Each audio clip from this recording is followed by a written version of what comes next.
Сьогодні ми починаємо щось на кшталт розтину, і наш об'єкт – це божество. Перун, громовержець, покровитель князів, покровитель дружини, центральна фігура, як нам кажуть, пантеону Київської Русі. На перший погляд здається, що це знайома, добре вивчена територія. Але знаєте, це лише ілюзія. Варто лише торкнутися скальпелем джерел, і під тонкою шкіркою звичних фактів відкривається справжня безодня. Безодня, що складається з літописних конструкцій, двозначних договорів, археологічних фантомів і, зрештою, метафізичних головоломок. Ми не будемо просто переказувати історію. Ні, ми проведемо її повну, вичерпну, абсолютно безжальну анатомію. Навіть якщо цей процес виявиться довшим за грозу, що збирається над степом. Ось він. Наріжний камінь нашої розмови. Запис із повісті минулих літ під 980 роком. Здавалося б, усе викладено з протокольною точністю, чи не так? Князь Володимира, отримавши нарешті єдиновладдя, проводить язичницьку реформу. Він встановлює пантеон – 6 богів, на чолі Перун, чий ідол уписаний з якоюсь аж ювелірною деталізацією. Це ж фундаментальний факт, відправна точка будь-якої розмови про державний культ Русі. Він виглядає таким твердим, таким надійним, як граніт. Але що, якщо цей граніт насправді лише майстерно розписана театральна декорація, яку літописець встановив через століття після самих подій? Зачекайте. Саме тут. Зупинімося. Ось на цьому єдиному простому слові. Поставив. За цим дієсловом ховається фундаментальна методологічна проблема. Що це взагалі за дія? Це був акт легітимації, тобто офіційного визнання богів, яким і так вже поклонялися по всій Русі. Володимир просто, скажімо так, зібрав найпопулярніших богів на одному пагорбі для зручності, чи це навпаки був акт творення, радикальна політична інновація, створення абсолютно нового синтетичного державного культу для нової об'єднаної держави? Це було підтвердженням існуючої віри, чи її винаходом заради сакралізації власної влади? Розумієте? Це питання не просто додає якихось там нюансів, воно підриває саму основу нашого знання. Воно перетворює твердий, здавалося б, факт на зону тотальної, абсолютної невизначеності. Давайте розглянемо обидві гіпотези як два протилежні полюси. Отже, версія перша – суто політична. Володимир щойно переміг у кривавій міжособній війні, він об'єднав величезні території, населені різними, часто ворогуючими племенами. Йому терміново потрібна ідеологія, потрібна вертикаль влади. І створення єдиного пантеону з чіткою ієрархією, де верховний бог Перун є покровителем саме князя та його дружини, це ж просто ідеальний інструмент для централізації. Це, по суті, проекція земної ієрархії на небесну. Як є один великий князь у Києві, так є й один головний бог на небі. Все логічно. Тепер версія друга, релігійна. Володимир нічого не створює з нуля, він лише формалізує існуючі вірування, надає їм державного статусу. Але тут виникає питання, чиї саме вірування він віддзеркалює? Полян, у чиєму місті стоїть пантеон, чи може варязької дружини, для якої Перун був головним? А може це такий собі компроміс, спроба вкачити богів різних племен, щоб нікого не образити? Ну добре, але тоді чому в списку немає богів, наприклад, древлян? Кожен варіант, як бачимо, породжує лише більше і більше запитань. А тепер давайте зруйнуємо саму основу цієї дискусії. Що якщо ми весь цей час аналізували не історичну подію, а літературний твір? Історик Павло Лукін запропонував гіпотезу, яка змушує подивитись на цей епізод зовсім, просто зовсім під іншим кутом. Він порівняв опис пантеону Володимира з епізодом із візантійської хроніки Георгія Амартола, тексту, який був добре відомий на Русі і слугував зірцем для літописців. Подивіться уважно на цю таблицю. Схожість, вона просто вражає. У Амартола описано створення 6 ідолів. У повісті теж 6. Там є головне божество – Вельфегор. Тут – Перун. Там один жіночий персонаж – Астарта. Тут – Мокош. У Амартола ідоли зроблені із золота та срібла. У літописі Перун має срібну голову та золотий вус. Ну це ж занадто багато збігів, чи не так? Лукін припускає, що літописець, який писав про Володимира через багато років після хрещення, міг просто запозичити готову літературну схему з авторитетного візантійського джерела, щоб описати язичницьке минуле князя. Імена богів, звісно, місцеві, але сама структура пантеону, його склад, може бути не відображенням реальності 980 року, а книжною конструкцією, створеною за візантійським лекалом.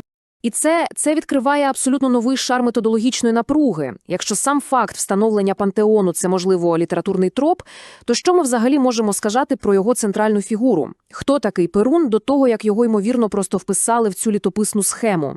Ми змушені відступити від цього хиткого ґрунту 980 року і зануритись у набагато глибші, давніші шари. Ми маємо розібратись з самого Бога на складові. І почнемо з найфундаментальнішого – з його імені.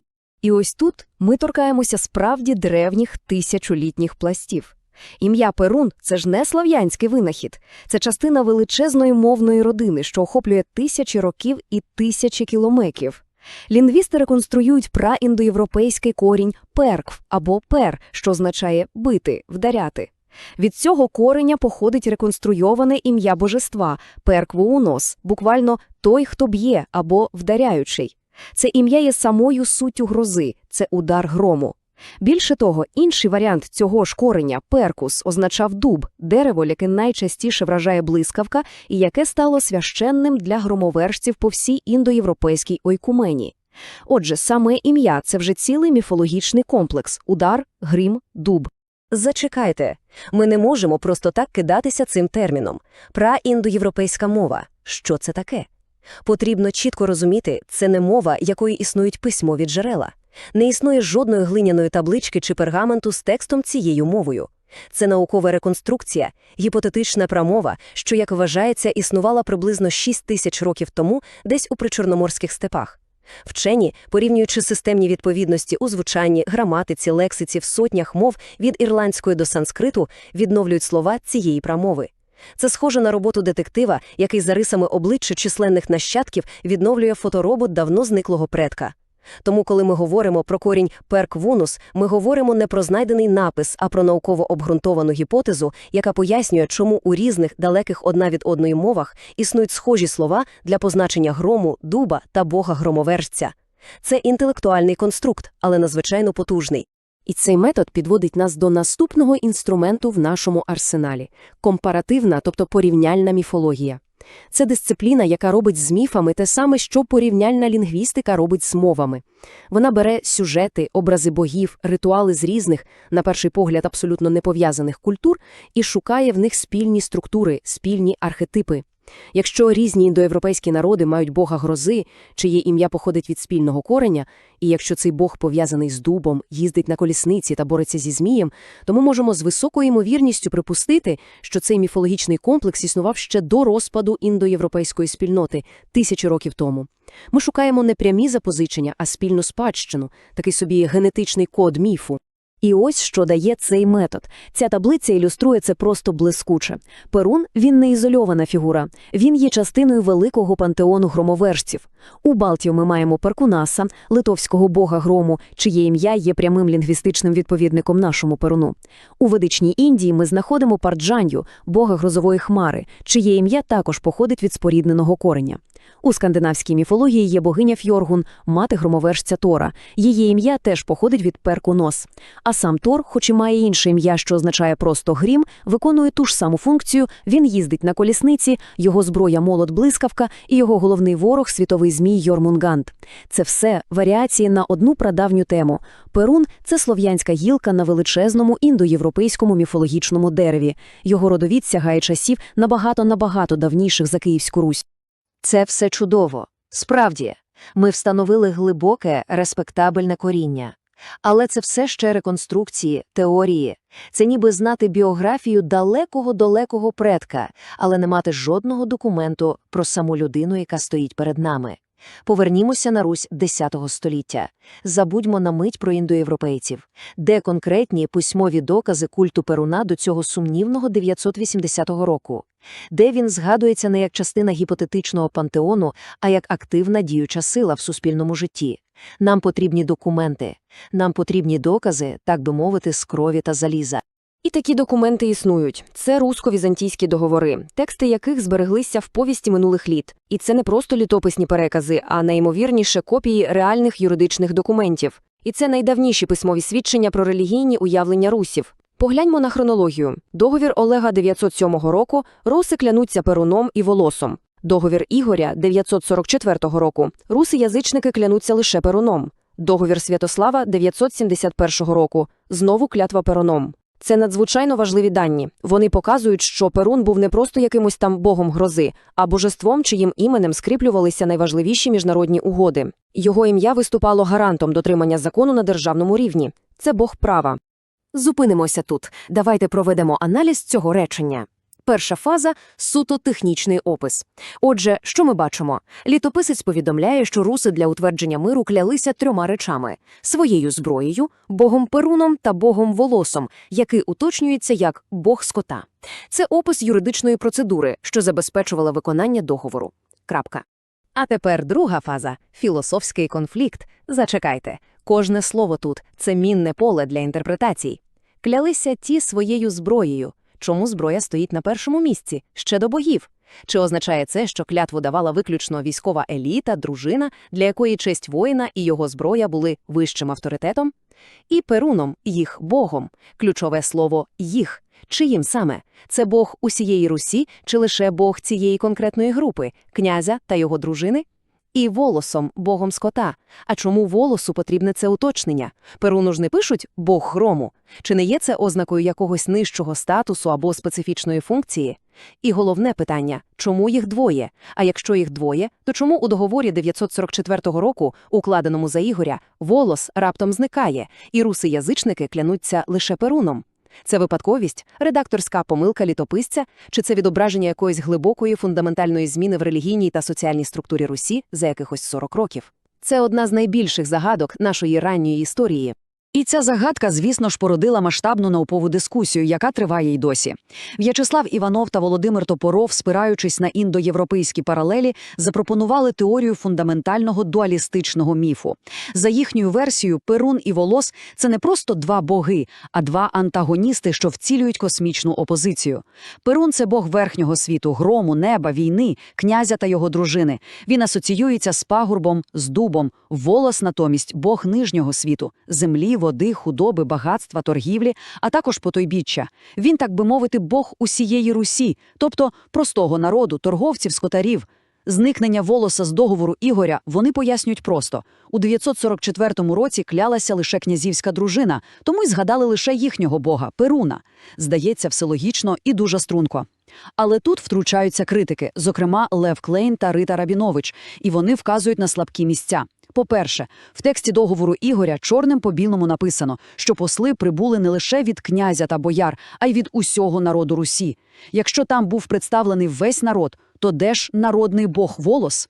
По-друге, сама ідея протистояння 2 богів-антагоністів у спільній клятві, яка має гарантувати мир, виглядає, м'яко кажучи, дивною. Клятва – це акт єднання, а не демонстрація внутрішнього конфлікту. Отже, ця, здавалося би, така елегантна теорія починає тріщати по швах під тиском самого джерела. І ось ми знову в глухому куті. Письмові джерела і літописний опис пантеону і тексти договорів виявляються неоднозначними, суперечливими, відкритими для абсолютно протилежних інтерпретацій. Кожен новий факт лише породжує нові і нові питання. Можливо, нам варто залишити ці хиткі тексти і звернутися до чогось більш матеріального – до землі. Що може розповісти нам археологія про культ Перуна? Чи можемо ми знайти фізичні залишки його святилищ, його капищ? Перша фаза протоколу – сухий технічний опис. У 1951-52 роках радянський археолог Валентин Сідов проводив розкопки в урочищі Перень під Новгородом. Сама назва місцевості вже натякає, чи не так? На вершині пагорба Сідов виявив ідеально круглий майданчик діаметром 21 метр. Цей майданчик був оточений ровом, ширина якого коливалася від 5 до 7 метрів, а глибина сягала метра. У геометричному центрі цього круга було знайдено яму від великого дерев'яного стовпа. На дні рову знайшли сліди вугілля, що може свідчити про ритуальні вогнища. Сідов інтерпретував знахідку однозначно. Це головне святилище Перуна, описане в літописі, яке дядько Володимира Добриня встановив у Новгороді. А тепер друга фаза – філософський конфлікт. Стоп.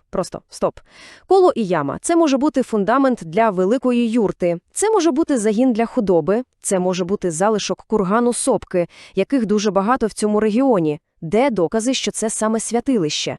І що найголовніше, де докази, що це святилище саме Перуна?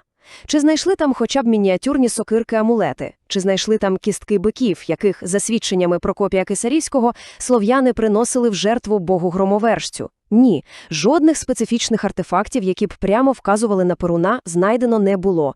Ми маємо лише топонім Перинь, який міг виникнути значно пізніше, і круглу структуру. Ця інтерпретація – це стрибок віри, заснований на величезному бажанні знайти матеріальне підтвердження літописному тексту. Цей науковий конфлікт заслуговує на детальніший розгляд. Сідов пішов ще далі.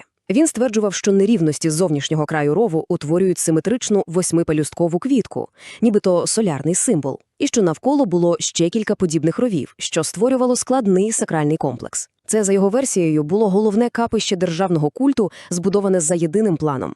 Лев Клейн та інші археологи виступили з жорсткою критикою. Вони вказали, що так звані пелюстки – це швидше за все просто результат нерівномірного викиду з землі при купанні рову або природної ерозії ґрунту. І вони знову і знову підкреслили повну відсутність будь-яких специфічних знахідок. Клейн припустив, що це могло бути будь-яке дохристиянське культове місце або навіть просто залишки розритого кургану. Отже, єдина велика археологічна знахідка, яку десятиліттями представляли як беззаперечний доказ існування святилища Перуна, виявляється вкрай спірною. Археологія не дала нам твердого ґрунту, а лише нове поле для битви інтерпретацій. А що ж у Києві? Якщо в Новгороді є хоч щось, то в столиці Русі, де за літописом стояв головний ідол з срібною головою і золотим вусом, ситуація ще гірша. Ми не маємо нічого, абсолютно нічого. Лише теорії, засновані на припущенні, що перші церкви, мовляв, будували на місцях язичницьких святилищ. Тому одні дослідники припускають, що капище було там, де зараз стоїть Андріївська церква. Інші, що на місці сучасного МЗС. Треті вказують на розкопане у 1970-х роках капище на вулиці Володимирській. Але воно датується X століттям, і його зв'язок з пантеоном Володимира абсолютно не доведений. Підсумок, чесно кажучи, невтішний. Головний ідол головного бога, головного міста Русі не залишив по собі жодного археологічного сліду. Він – фантом. Його місцезнаходження залишається цілком і повністю гіпотетичним. Давайте підіб'ємо проміжний підсумок. Це відкриває новий шар міфологічної напруги. Опис пантеону – можливо літературна конструкція. Тексти договорів сповнені суперечностей. Археологічні докази практично відсутні. Культ Перуна, який здавався таким монументальним, при найближчому розгляді виявляється майже невловимим. І цей державний культ, яким би він не був насправді, проіснував зовсім недовго – з 980 по 988 рік, лише 8 років. Що ж сталося, коли Володимир вирішив змінити віру і знищити те, що сам же, ймовірно, і створив? Як саме було повалено Перуна? Літопис описує цю подію з надзвичайними подробицями. І це не просто розповідь про знищення дерев'яної статуї. Ні, це детально прописаний публічний ритуал, справжній політичний перформанс. Погляньте на ці кроки. Ідола не просто спалюють чи розбивають на місці. Його прив'язують до хвоста коня. Це акт максимального примиження. Його волочуть згори, з його верхнього світу, вниз до води, до нижнього світу. Спеціально призначені 12 мужів, число, ймовірно, символічне, як 12 апостолів, б'ють його палицями. І не для того, щоб знищити фізично, а на нарогу бісу, як пише літописець. Потім його кидають у Дніпро і не дають пристати до берега, виштовхуючи його все далі, доки він не пройде пороги і не зникне за межами руської землі. Кожен крок цього дійства просто таки кричить символізмом. Щоб зрозуміти всю глибину цього ритуалу, давайте скористаємося методом розширеної аналогії. Перенесімося на 1000 років раніше і на 1000 кілометрів на південний захід до стародавнього Риму. Там існувала юридична практика, відома як «damnatio memoria» – прокляття пам'яті. Це була форма посмертної кари, яку Сенат застосовував до державних зрадників, тиранів та ворогів держави. Ми проведемо кілька хвилин, детально розбираючи цю практику, щоб потім повернутися до Перуна з новим, глибшим розумінням. Отже, «damnatio memoria». Уявіть собі імператора, наприклад, Доміціана, якого після смерті Сенат оголосив ворогом народу. Що відбувалося? По-перше, його фізичні зображення систематично знищувалися. Тисячі статуй по всій імперії розбивали, голови на барельєфах збивали, обличчя на монетах стирали або перекарбовували. По-друге, його ім'я фізично видаляли з усіх публічних написів, на тріумфальних арках, на каменях храмів, у списках консулів, скрізь, де було його ім'я, його ретельно видовбували, залишаючи порожнє ганебне місце. По-третє, всі його закони та постанови анулювалися. Його заповіт оголошувався недійсним, його майно конфісковувалося. Метою було не просто вбити людину, а повністю стерти її з історії, зробити так, ніби її ніколи не існувало. Це була спроба тотального видалення особи з колективної пам'яті. Це була політична страта, що тривала у вічності. А тепер повернімося до Києва 988 року. Подивіться, як точно ритуал повалення Перуна відповідає логіці «damnatio memoria». Публічне побиття ідола палицями – це ж аналог знищення статуй, акт ритуального приниження та десакралізації. Сплавлення ідола вниз по Дніпру, за пороги, за межі руської землі – це символічне вигнання, еквівалент видалення імені з публічного простору. Володимир не просто знищує ідола, він символічно виганяє Бога з країни, оголошує його поза законом. Це не просто зміна релігії, це політичний акт, який оголошує попереднього верховного покровителя держави ворогом народу, бісом, і символічно страчує його, намагаючись стерти з пам'яті. Але чи вдалося його стерти? Ні, не вдалося. Пам'ять виявилася сильнішою за ритуальне знищення. Damnatio memoria провалилося. Перун не зник, він трансформувався. У пізніших апокрифічних текстах, таких як «Бесіда трьох святителів», ми знаходимо просто дивовижні речі. Перун разом з іншим богом з пантеону, Хорсом, переосмислюється в рамках християнської картини світу. Вони стають ангелами громними, ангелами молнієйними. Тобто їхню функцію керування громом і блискавкою не заперечують, а лише реінтегрують у нову систему, підпорядковуючи єдиному богу. Перуна називають еленським старцем, тобто язичницьким мудрецем, що є проявом евгемеризму, уявлення, що боги були колись реальними людьми. Отже, замість повного стирання відбулася демонізація та одночасне пониження в статусі. З верховного бога він перетворився на одного з ангелів або навіть бісів, що відповідають за стихію. Стоп, ми рухаємося по колу невизначеності. Історичні джерела суперечливі, археологія мовчить, фольклор переосмислює. Ми намагаємося реконструювати історичний культ, але, можливо, ми шукаємо не там. Що, як вся ця історія з Перуном, його піднесенням і падінням, його боротьбою – це не стільки відображення соціально-політичних реалій, скільки відгомін набагато глибшої вічної драми, що, як ми маємо справу не з історією, а з міфом у його чистому вигляді. Давайте спробуємо зламати цю концепцію божественної влади на менші, але більш небезпечні компоненти. Центральний міф, пов'язаний з будь-яким індоєвропейським громовержцем, це битва зі Змієм. Перун б'ється зі Змієм, Тор б'ється з Йормунгандом, Зевс б'ється з Тифоном, Індра б'ється з Врітрою. Зазвичай це інтерпретують як перемогу порядку над хаосом, світла над темрявою, добра над злом. Але що, як дієслово тут неправильне? Що, як Перун не б'ється зі Змієм, а будить його? Що, як їхні стосунки – це не антагонізм, а необхідна, хоч і драматична, взаємодія? Давайте порівняємо ці дві парадигми. У традиційній реконструкції, яку пропонували Іванов і Топоров, Змій – це Волос, бог нижнього світу, який викрадає худобу, небесні хмари, і Перун, бог верхнього світу, мусить його перемогти, щоб визволити води і повернути родючість. Це класична битва добра зі злом. Але в езотеричній інтерпретації Змій – це не зло. Змій – це первісна недиференційована матерія. Це вода, це хаос, це спляча зміїна сила, кундаліні в індійській традиції. Це потенціал, який ще не став реальністю. І в цьому контексті удар грому Перуна – це не акт руйнування, це акт творення. Блискавка, що вдаряє у сплячу землю, у сплячу воду, змушує її рухатись, прокидатись, народжувати життя. Це імпульс духу, який пробуджує інертну матерію. Погляньте на цю схему. Це вже не битва, а космічний алхімічний процес. Є Перун, активний небесний вогняний принцип, дух, порядок. Є Змій, пасивний земний водяний принцип, матерія, хаос. Їхня взаємодія – це гроза. Це не війна, а необхідний контакт, іноді болісний, але життєво важливий. І результат цієї взаємодії – дощ, тобто життя, родючість, оновлення. В цій моделі Перун і Змій не є ворогами. Вони є двома полюсами єдиної системи, і лише їхня динамічна напруга породжує світ, який ми знаємо. Одне не може існувати без іншого. Порядок без хаосу – це стагнація. Хаос без порядку – це небуття. І це підводить нас до фінального питання, яке перевертає всю нашу розмову. Якщо основний міф про Перуна – це не про боротьбу, а про творення через пробудження, то, можливо, вся його земна історія – це лише відлуння цієї космічної драми? Можливо, встановлення його культу Володимиром – це спроба втілити небесний порядок на землі, а його повалення і забуття – це не кінець, а лише повернення до стану сплячого змія, до хаосу, з якого неминуче народиться новий порядок? Чи не є вся ця довга, виснажлива історична, лінгвістична та археологічна розвідка, яку ми провели, лише спробою описати один єдиний удар грому, що лунає у вічності, у нескінченній взаємодії духу і матерії?